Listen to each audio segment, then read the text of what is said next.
श्री राम सभी भाइयों को। तो आज आ गए हैं मंडी अपने गेहूं को लेकर अपनी राया के पास हाईवे, उसके पास मंडी।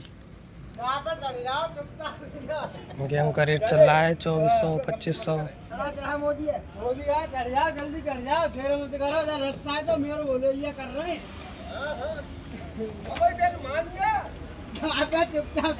गेहूं पड़े